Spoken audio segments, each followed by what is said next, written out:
In this video, I'm going to show you how to make Hitler in Infinity Graph. So first off, you just have to add water and fire. After that, fire and wind.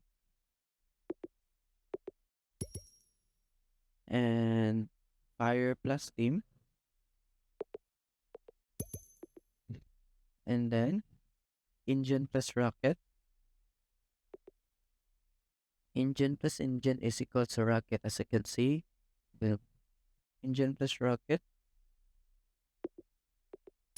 Spaceship. Now after that, steam plus spaceship. That's what steam. Time machine. And then water plus time machine is equal to time. Now time plus smoke. Cigar. Then cigar plus time machine. And there you go. You have Hitler. And that's it.